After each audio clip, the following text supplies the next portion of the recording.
राहुल गांधी ने संभाली। मयंक करीब 160 फीट गहरे बोरवेल में गिर गया।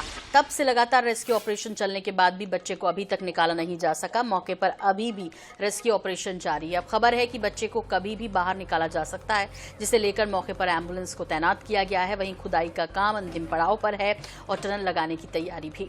बताया जा रहा है कि मासूम के ऊपर मिट्टी आने से वो और गहराई में चला गया है। शुक्रवार शाम करीब 4 बजे वो खेत में बच्चों के साथ खेल रहा था। इसी दौरान खेत में ही खुले पड़े बोरवेल के गड्ढे में गिर गया। तो आपको बता दें कि रीवा के त्योंथर में यह ऑपरेशन चल रहा है और बोरवेल के गड्ढे में 6 साल का मासूम गिरा हुआ है, जिसका नाम मयंक है। वो सुरक्षित बाहर निकल आए, ये हर कोई चाहता है और इसके लिए दुआओं का दौर तो चल ही रहा है। और चूंकि नवरात्र के दिन चल रहे हैं, माँ दुर्गा मयंक की रक्षा करें, सुरक्षित वो बाहर निकालें। दूसरी तरफ जो प्रशासन की टीम है, प्रशासन का अमला है, वो लगातार जूझ रहा है। मयंक को बाहर निकालने के लिए दूसरी टनल भी तैयार कर ली गई है। और इस बीच आपको बता दें कि बस अब कभी भी मयंक को बाहर निकाला जा सकता है। समानांतर जो टनल की बात की जा रही थी, गड्ढे की बात की जा रही थी, वो बनाने में कामयाब रहा है प्रशासन। और देखिए, एक छोटी सी गलती, यदि हम उसके ऊपर कुछ ऐसा कवर कर दें, यदि गड्ढे में से पानी नहीं निकला है बोरवेल में से, तो कुछ कवर उसके ऊपर ढक दिया जाए या कुछ ऐसा चिन्हित कर दिया जाए, उसे उस घेरे में रख लिया जाए कि वहाँ कोई भी शख्स ना जा सके, कोई बच्चा ना जा सके, तो इतनी कवायद करने की ज़रूरत ना पड़े।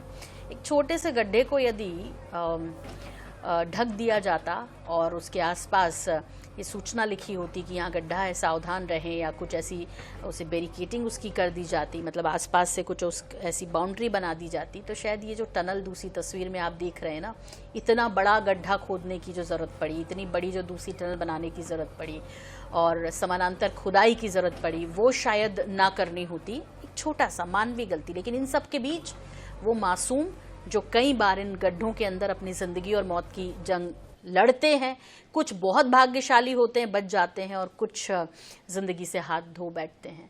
तो ये रीवा के त्योंथर के गांव का नज़ारा है, जहां पर रेस्क्यू ऑपरेशन लगातार जारी है।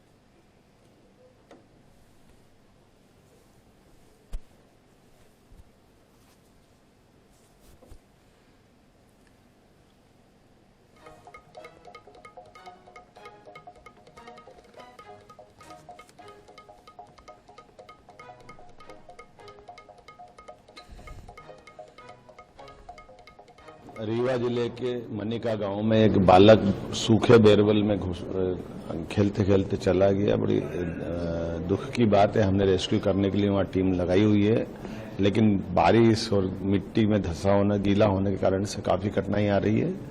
मैं उम्मीद कर रहा हूं कि प्रशासन पूरी ताकत के साथ में हमारे अपने बालक को बचाएगा और इस संबंध में जो जो बन पड़ेगा वो सब करेंगे। मेरे अपने विधायक मित्र सिद्धार्थ तिवारी वही मौके पे है, कलेक्टर से मेरी बात हुई, एसपी से बात हुई, सारी रेस्क्यू टीम लगी हुई है। उम्मीद करेंगे कि हम सब मिलकर के सफल हों। निश्चित रूप से सभी अधिकारियों से कहा है कि ऐसे मामलों में पूरी सावधानी और सतर्कता बरतें। यदि गड्ढे खुदे हैं बोरवेल के लिए, तो आवश्यक वहां पर बचाव की व्यवस्था वहां पर सुनिश्चित करके रखें।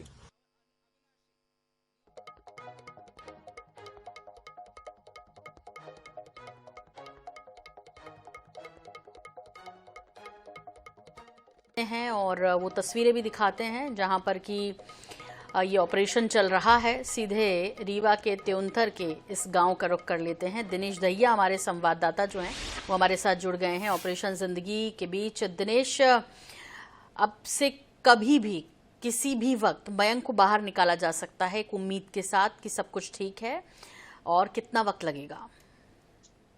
बिल्कुल, आप मैं रहा हूं और बताना चाहूंगा आपको कि 28 घंटे हो चुके हैं। कल 4 बजे शाम की घटना है। एसडीआरएफ की टीम 50 सदस्य की टीम रेस्क्यू करने के लिए लगी हुई है। आपको बताना चाहूंगा कि लगातार यहाँ पे जेसीबी से गड्ढे किए गए थे और शाम को जैसे ही एक मूवमेंट आया था कि 5 के लगभग एम्बुलेंस देखी गई, कि एम्बुलेंस लगाया गया और जल्द ही मयंक को बाहर निकाल लिया गया। लेकिन उसके बाद में एक अपडेट और आया कि जो गड्ढा एसडीआरएफ की टीम की थी तो वो गलत की थी, एक गलत उसमें चली गई है। अब फिर से रेस्क्यू चालू हो गया है। अब दूसरे स्थान पे खुदाई चालू है। कम से कम 2 से 2.5 घंटे 4 से 5 घंटे और लग सकते हैं। और कभी मैंग के पास एसडीआरएफ की टीम, रेस्क्यू टीम पहुंच सकती है। माँ बाप की बात करें तो माँ बाप की, उनके मम्मी और पापा की रो रो के बहुत बुरा हाल है और वो गड्ढे के पास आस लगा के बैठे हैं कि कब तक हमारा मैंग सुरक्षित वापिस आ जाए। यहाँ कई गांवों से जुड़ा हुआ है, कई गांवों की यहाँ जनता पब्लिक यहाँ इकट्ठा है और सब आस लगा के बैठी है कि हमारे गांव का मैंग कब सुरक्षित वापिस आएगा। जी बिल्कुल। यहाँ पर दिनेश आपसे ये भी जानना चाहेंगे कि मयंक की स्थिति के बारे में पता चल पा रहा है, उसको ऑक्सीजन की यदि जरूरत है तो क्या वो पहुंचाने की व्यवस्था की गई है? हालांकि गड्ढा काफी बड़ा है और उसके खाने पीने को लेकर कुछ यदि चीजें अंदर भिजवाई जा सकती हों, क्योंकि एक तो मौसम की मार अलग है, एकदम बदला है बेमौसम बारिश, तो वो जो मिट्टी गड्ढे में गई है उससे और ज्यादा बच्चा नीचे चला गया है। तो उसके बारे में कोई जानकारी रेस्क्यू टीम को मिल पा रही है क्या?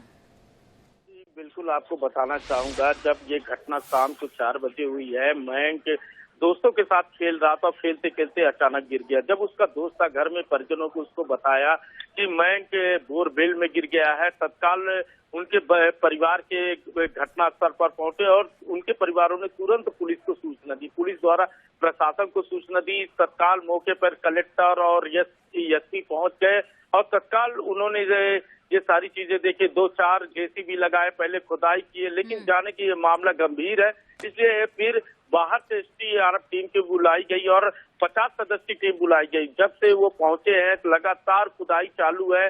अब खुदाई वहां पे किए हैं और बात करें ऑक्सीजन की, तो ऑक्सीजन तो डाला गया है, बोरवेल में डाला गया है, कैमरे भी डाला गया, लेकिन कोई मूवमेंट नहीं मिला है।